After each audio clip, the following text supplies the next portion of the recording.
كنا بنشوف في الافلام العربي بتاعت زمان ان واحد عايز ينتقم من واحد فبينزل يقص له خرطوم الفرامل، التاني يجي يركب العربيه ويجري بيها ما يلاقيش فرامل يقوم جاي عامل حادثه او داخل في حيطه او داخل في اي حاجه.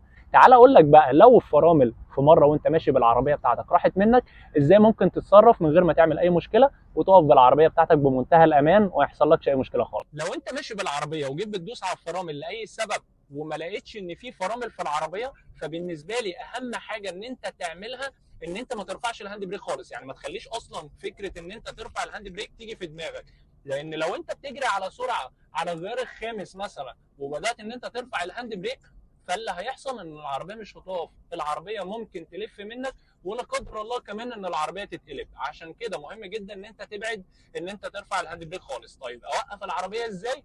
تعال انا اقول لك بقى على خطوات توقف بيها العربيه من غير ما تعمل اي مشكله خالص. انا دلوقتي ماشي بالعربيه وجايب اسرع غيار عندي اللي هو الخامس، وبجري بسرعه جامده جدا بالعربيه بتاعتي، وجيت لاي سبب بدوس على الفرامل لقيت ان العربيه اصلا ما فيهاش فرامل. طيب انا هعمل ايه واتصرف ازاي؟ اول حاجه هقول لك ان انت تبدا تنزل بالغيارات العكسيه. يعني ايه انزل بالغيارات العكسيه؟ يعني انا دلوقتي ماشي على الغيار الخامس هنا، فلقيت ان العربيه ما فيهاش فرامل، فبدات ان انا ادوس دبرياج وجيت جبت الغيار الرابع. فطبيعي لما اجي اسيب رجلي من على الدبرياج الاقي العربيه بتهدي بالشكل ده وترجع لاقل سرعه للغيار الرابع اللي هي 60.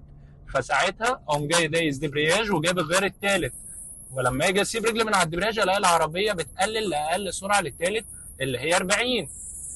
فساعتها ابدا ان انا اجيب الغيار الثاني، ولما اجي اسيب رجلي من على الدبرياج الاقي العربيه بدات تهدي لغايه ما ترجع لاقل سرعه للغيار الثاني اللي هي 20.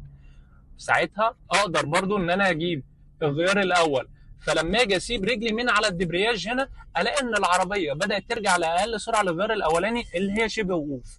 فساعتها بقى اقدر ان انا ادوس دبرياج وارفع الهاند بريك بتاع العربيه، فلاقي ان العربيه بتاعتي وقفت من غير ما اعمل اي مشكله خالص، ولا اعمل مشكله للطريق ولا اعمل مشكله لنفسي ولا اخبط في حاجه خالص.